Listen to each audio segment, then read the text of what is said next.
জগতে আমি একারে ও তাহেরি ভাই আয় হায় কেহ না আসি রে ভাই আসি আসি আসি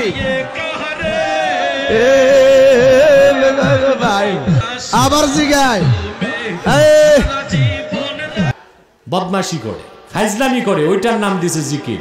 ওটা জিকির নয়, জিকিরের নামে ভণ্ডামি, চরম পর্যায়ের বেয়াদবি ছাড়া আর কিছু নয়।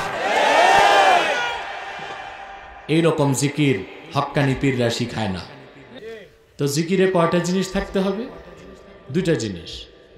এক, জিকির হতে হবে সওয়াবের জন্য। দুই, জিকির হতে হবে আদবের সাথে। কিসের সাথে? আদব থাকতে হবে আর সওয়াব থাকতে হবে। কি থাকতে হবে? আমাদের দেশে অনেক জায়গায় দেখি মাহফিলে জিকিরে আদব নাই। দেখা যায় কোথাও বেদাতি তরিকায় জিকির হয়, ঢোল ডক্কর নিয়ে লাফালাফি ফালাফালি করে জিকির করতেছে। এগুলো আপনাদের এই ব্রাহ্মণবাড়িয়া হোমনা এলাকায় একটু বেশি, ঠিক কিনা?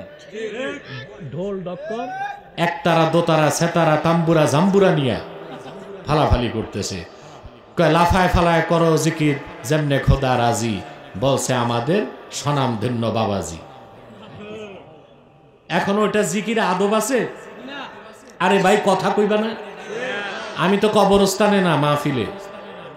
আমার সাথে কমিউনিকেশন থাকতে হবে। ওইখানে কি আদব আছে? জিকির আছে, আদব নাই।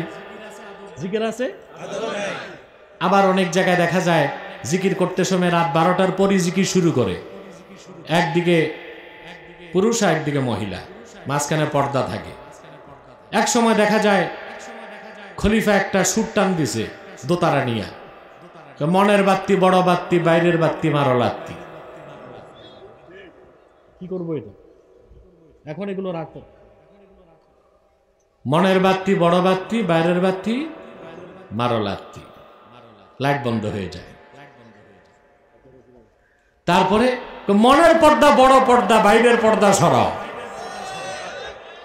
তারপরে লেডিস আর লেভেন্টিস এক হইয়া বদমাশি করে ফাজলামি করে, ওইটার নাম দিছে জিকির। ওটা জিকির নয়, জিকিরের নামে ভণ্ডামি, চরম পর্যায়ের বেয়াদবি ছাড়া আর কিছু নয়। এইরকম জিকির হক্কানি পীররা শিখায় না। শিখায় জনপুর ফুরফুরা, তাদের শাখা প্রশাখায় যে সতুরা, এরা কিরকম জিকির শিখাইছে আপনাদেরকে? আদবের সাথে জিকির শিখাইছে, ঠিক কিনা? আবার কোথাও কোথাও দেখা যায় নেকসুরতের ভ্যাক, নেকসুরতের দোতারা তাম্বুরা জাম্বুরা নাই, কিন্তু বেহুদাই মাঠে ফালাফালি করে, বাঁশি উঠে গাছে উঠে। আদব আছে না নাই? তবে কয় ওয়াজদ হইছে, ওয়াজদ।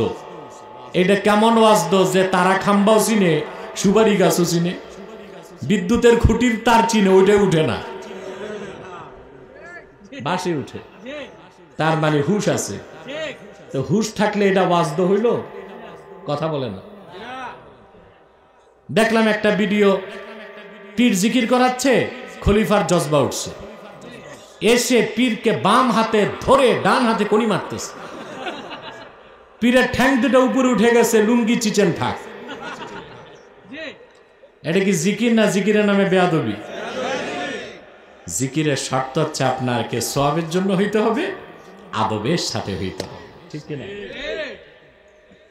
যখন আপনি আল্লাহর জিকির করবেন সওয়াবের জন্য, যখন আপনি আল্লাহর জিকির করবেন আনুগত্যের সঙ্গে, শিষ্টাচার রক্ষা করে, আল্লাহ তখন আপনার জিকির করবেন কিভাবে? ইয়াজকুরুহুল্লাহু আজ্জা ওয়া জাল্লা বির রাহমাতি ওয়াল মাগফিরা। আল্লাহ তখন ওই জাকের বান্দার জন্য রহমতের বৃষ্টি বর্ষণ করে দেন, আর ওই বান্দার জীবনের গুনাহ মাফ করে তার জন্য ক্ষমা নির্ধারণ করে দেন। এটা আল্লাহর জিকির। সুবহানাল্লাহ। তাহলে কোনটা বান্দার জিকির, কোনটা আল্লাহর জিকির তা কি বুঝলেন?